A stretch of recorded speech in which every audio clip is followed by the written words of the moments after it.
जनता को बीजेपी के लोग गुमराह किए हैं। पर जैसे जंगल राज, यह बहुत बात करते हैं राम राज की, राम राज नहीं, इसे जंगल राज बढ़िया किया है, अपाहिज बना दिया। 5 किलो राशन जो पगड़े पिछड़े की बात करते हैं। मैं त्रिवेणी चौबे, मैं खुद अगड़ा हूँ।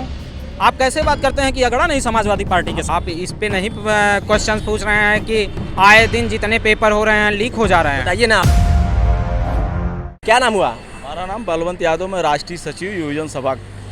क्या माहौल है यहाँ पर, लग रहा है? बहुत अच्छा माहौल है। निरुआ कह रहे हैं कि फिर भेजूंगा हरा करके। अब कहने दीजिए निरहुआ को। अब की बार आजमगढ़ की जनता, हर वर्ग, जो हमारे नेता हैं आदरणीय धर्मेंद्र यादव जी को, जिनके ऊपर माननीय राष्ट्रीय अध्यक्ष जी ने विश्वास किया है, उनको आजमगढ़ की जनता सदर ही नहीं लालगंज की भी सीट समाजवादी पार्टी जीतने जा रही है। अच्छा, निरुआ कह रहे हैं कि इस बार हमने जो 15 महीनों में करके आजमगढ़ को दे दिया है, यहाँ की सरकार 15 साल में नहीं की, समाजवादी पार्टी की सरकार। ऐसे में पूरी जनता हमारे पास है और फिर इस बार 400 पार हम लेकर के आ रहे हैं। किसी का यहाँ पर एक चेहरा भी नहीं दिखेगा विपक्ष का। नहीं, वो तो निरहुआ अपनी भाषा बोल रहे हैं ना। जनता आजमगढ़ की क्या कह रही है, आप जनता से पहले पूछिए। हाँ, यहाँ पर उस 15 महीने में क्या काम किया आप जानते भी हैं। क्या काम किए हैं? एयरपोर्ट माननीय राष्ट्रीय अध्यक्ष अखिलेश यादव समाजवादी अपना बताते हैं। अरे आप भी जानते हैं कि सपा सरकार में बना है ना। कह रहे हैं कि मुलायम सिंह यादव की उसमें सरकार में बना है ये। कह रहे हैं कि सड़कों का जाल हमने बिछवाया पूरे प्रदेश में, आजमगढ़ में भी। अरे पूर्वांचल जो एक्सप्रेस वे जो समाजवादी था, उसका पूर्वांचल नाम एक केवल नामकरण करना जानते हैं भारतीय जनता पार्टी के लोग। हाँ, विकास उसमें कुछ नहीं है। सड़कों का जाल समाजवादी पार्टी माननीय राष्ट्रीय अध्यक्ष जी अखिलेश यादव जी के नेतृत्व में जब थी, तब सड़कों का जाल आजमगढ़ में बिछा था। आजमगढ़ को सब कुछ समाजवादियों ने दिया है। माननीय राष्ट्रीय अध्यक्ष पूर्व स्वर्गीय मुलायम सिंह यादव ने इसको मंडल बनवाने का काम किया, महिला अस्पताल बनवाने का काम किया। क्या क्या है आपको गिनाऊं? अगर बैठ के गणना की जाएगी तो सारी जो भी विकास का कार्य है सब समाजवादी पार्टी और समाजवादियों के द्वारा किया गया है। विश्वविद्यालय को लेकर के एक बड़ी उपलब्धि गिना रहे हैं भारतीय जनता पार्टी की और कह रहे हैं कि आजमगढ़ को हमने विश्वविद्यालय यूनिवर्सिटी दिया है और ऐसे में इस बार हमारे साथ पूरी जनता है। नहीं, जनता वो कहानी खोखला उनका वो सब है चीज़ें। हाँ, अब जब आप हर चीज़ का उद्घाटन करके अपना बताने का काम करते हैं। यही था अरौला का वो मार्ग था, कप्तानगंज अरौला का मार्ग था, जर्जर हुआ था। हमारे नेता माननीय डॉक्टर संग्राम जो विधायक है तरौलिया से, उन्होंने सदन में उठाने का काम किया। अब जाके उसका जब इतना सब कुछ हुआ है, तब जाकर टेंडर हुआ है। कह रहे हैं कि पिछले 10 साल में समाजवादी पार्टी के यहाँ के जो नेता हैं, 10 विधानसभा पे समाजवादी पार्टी के विधायक हैं और प्रेस कॉन्फ्रेंस के माध्यम से सत्ता पक्ष यही कहता है कि आप उन नेताओं से पूछिए कि इन 10 सालों में आजमगढ़ में इन लोगों ने क्या किया है। अरे हमने कहा ना कि जनता से पूछिए कि इनका जो 10 साल का इनका शासनकाल, भाई 5 साल बीत गया, इधर 2 साल नियर अबाउट होने जा रहा है, और इनकी जो डबल इंजन की सरकार, इनसे पूछिए कि ये इन्होंने क्या किया। बताते तो हैं कि मंदिर बनवाया, CA आया, 360 आया, उसके बाद से जगह जगह जाले सड़कें बिछाई, अंतर्राष्ट्रीय हवाई अड्डा पता ना कितने दे दिया गया प्रदेश को। मंदिर ये अपनी उपलब्धि लेते हैं। हमारे स्वर्गीय नेताजी ने कहा था कि जो कोर्ट का फैसला होगा उसी को माना जाएगा, और कोर्ट ने फैसला किया मंदिर बनवाने के लिए, ना कि ये मंदिर बनवाए। कह रहे हैं कि मुलायम सिंह ने गोली चलवाई थी। अरे गोली कहाँ चलवाए थे? अपने धर्म का पालन किए थे। गोली कहाँ चलवाए थे वो? हाँ, क्या लगता है कि इस बार आएंगे यहाँ पर समाजवादी पार्टी, फिर से आएगी एक बार? निसंदेह, उसमें कोई शक नहीं है। माननीय धर्मेंद्र जी रिकॉर्ड मतों से जीतेंगे, और वह अंतर कितना होगा उसका भी कोई हम आंकड़ा नहीं लगा पा रहे हैं, कितने के अंतर से जीतेंगे। हाँ, निरुआ कहते हैं कि पिछली बार 2019 में अखिलेश यादव जीते और फिर गायब हो गए। उसके बाद से धर्मेंद्र यादव, उसके बाद धर्मेंद्र यादव, सुन लीजिए हमारी बात आप मेरी बात सुनिए, पहले मेरा सवाल सुन लीजिए ना, पहले मेरा सवाल सुन लीजिए। अब यहाँ पे सांसद निरहुआ हैं सत्ता पक्ष की तरफ से धर्मेंद्र के सामने, तो मैं उनकी बात करूंगा ना, मैं यहाँ पर तो किसी और की बात करूंगा नहीं। 1 मिनट भाई साहब, ये बताइए कि निरहुआ कितने मतों से जीते थे आजमगढ़ पार्लियामेंट? 8000। फिर गलत, ये शासन सत्ता का दुरुपयोग, 4600 वोट से चुनाव जीते थे। हाँ, लेकिन क्या बढ़ा दिया गया था? निश्चित बढ़ा दिया गया था। अब इनकी शासन सत्ता, आप बताइए 400 पार।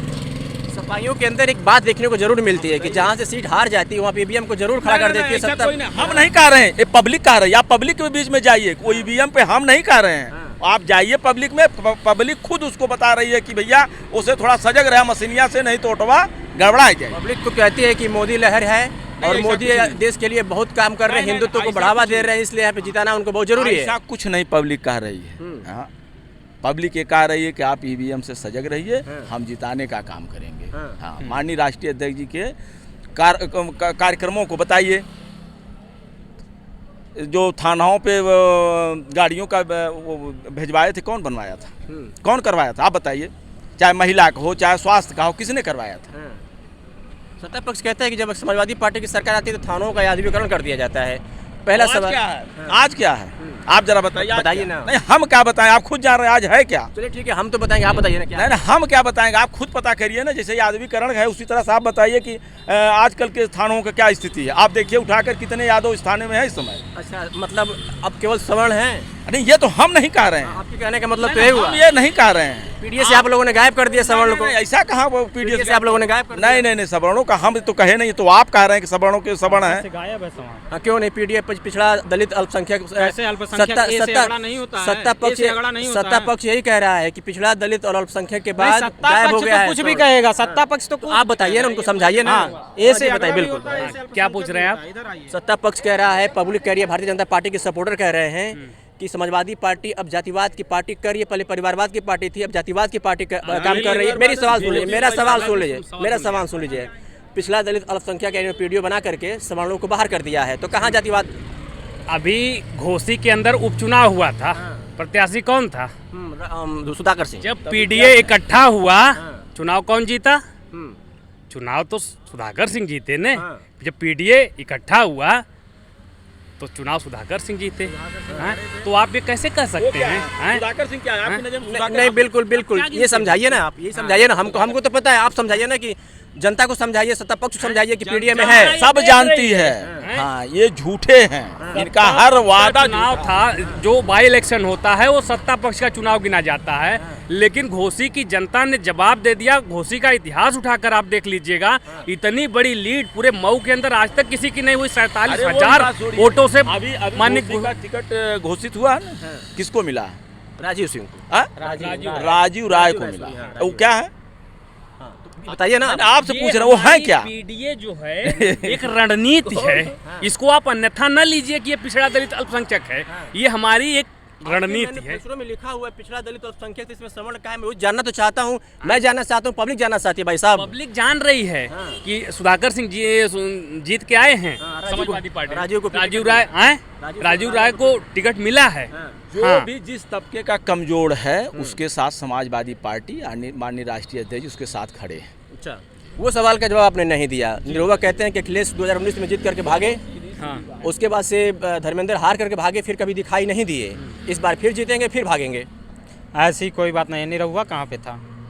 निरहुआ दिखा क्या? अरे 2 साल 2.5 साल यहीं पे वो उनका पूरा कारोबार यहाँ पे चल और रहा है। अखिलेश जी के लोग यहाँ पे 24 घंटा उपस्थित हैं। हर विधानसभा में विधायक जो है 24 घंटा लोगों के सुख दर्द में जाता है। हाँ, लोगों की हाल चाल लेता है। भारतीय जनता पार्टी के लोग बताइए कितने लोग इसके दुख दर्द में शामिल होते हैं।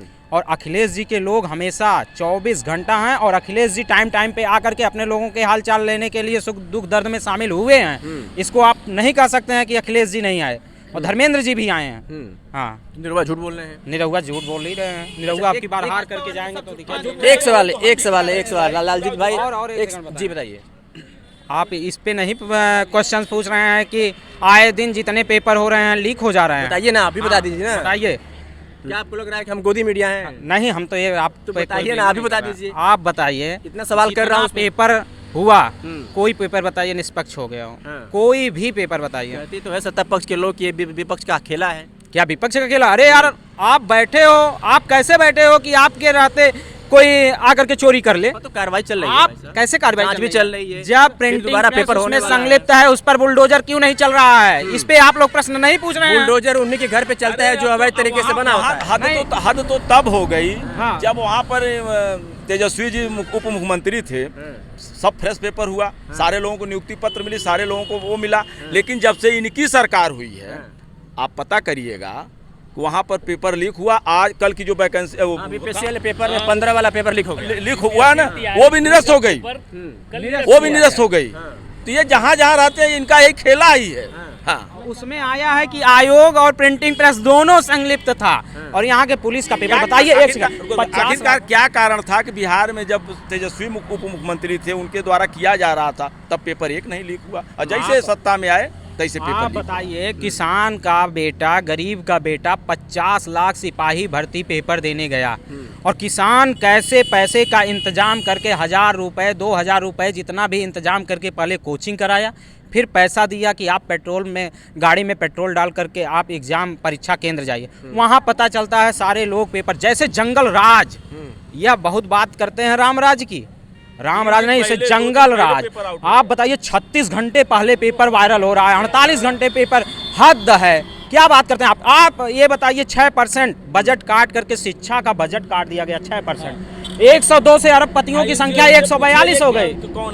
और हमको आप अगड़े पिछड़े की बात करते हैं। मैं त्रिवेणी चौबे, मैं खुद अगड़ा हूँ, आप कैसे बात करते हैं कि अगड़ा नहीं समाजवादी पार्टी के साथ है? पूछा करिए ना। जब समाजवादी पार्टी की सरकार होती थी तो हमारा एक नारा होता था, जो जनता के बीच में इस बात को बराबर कहा जाता था कि शिक्षा पर जो खर्चा होगा बजट का 10वां हिस्सा होगा।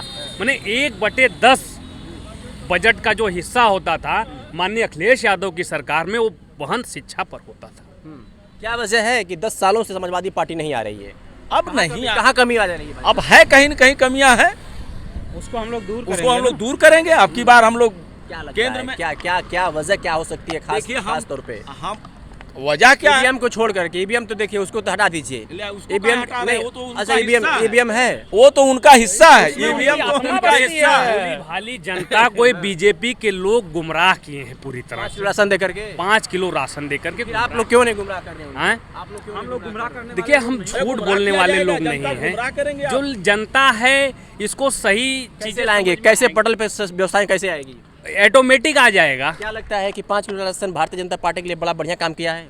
कुछ नहीं बढ़िया किया है, अपाहिज बना दिया। 5 किलो राशन जो 2000 रुपया के पीएम सम्मान निधि दे रहे हैं, वो सब सभी को एकदम अपाहिज बना दिए हैं। बैठ के खाने को दे रहे हैं, कोई कुछ कर नहीं पा रहा है, बस मजबूर किए हैं इधर उधर कुछ करने का नहीं। यह शिक्षा पे बात नहीं करेंगे, स्वास्थ्य पे बात नहीं करेंगे, रोजगार पे बात नहीं करेंगे। अगर शिक्षा, स्वास्थ्य, रोजगार की बात करेंगे तो यह पाकिस्तान की बात करेंगे, या राम मंदिर का बात करेंगे, अयोध्या की बात करेंगे, क्यों चीन की बात नहीं करते हैं? ग्रामीण क्षेत्रों में बड़ा इसका असर देखने को मिल रहा है। ग्राउंड रिपोर्ट के जरिए पता चल रहा है कि मोदी 5 किलो राशनवा देना तो हम मोटवा के दे। कैसे समझाएंगे उनको आप? समझा लेंगे, हम सब कुछ कर लेंगे। अब की बार आप लोग समझा नहीं पा रहे हैं। पिछले 10 सालों से भारतीय जनता पार्टी हर जगह झंडा लहरा रही है। सरकारें थी, वो सरकारें भी राशन देती थी। ऐसा नहीं है कि ये पहली बार नया राशन कोई दे रहा है। इसके पहले आप उठा के देख लीजिए, कांग्रेस के गवर्नमेंट में भी राशन मिलता था। सवाल राशन का नहीं है, ये झूठे लोग हैं, पूरी तरह से केवल जनता को गुमराह किए हैं। और ये पोल बहुत दिन चलता उलता नहीं है, जनता इससे उभरेगी। फिर आने वाले समय में माननीय अखिलेश यादव के नेतृत्व में उत्तर प्रदेश में प्रचंड बहुमत से समाजवादी पार्टी की सरकार आएगी। चलिए, तो ये हमारे साथ कुछ समाजवादी पार्टी के कार्यकर्ता थे। इनसे हमने इनके मन की मत की बात जानने की कोशिश की, समझने के प्रयास किया कि आखिर क्या वजह है कि पिछले 10 सालों में समाजवादी पार्टी अपना परचम नहीं लहरा पा रही है। भारतीय जनता पार्टी की सरकार हर जगह से कामयाब होती चली जा रही है। वैसे हमारे उनकी बात करके क्या आपको ख्याल है, कमेंट करके हमें जरूर बताइएगा। शुक्रिया।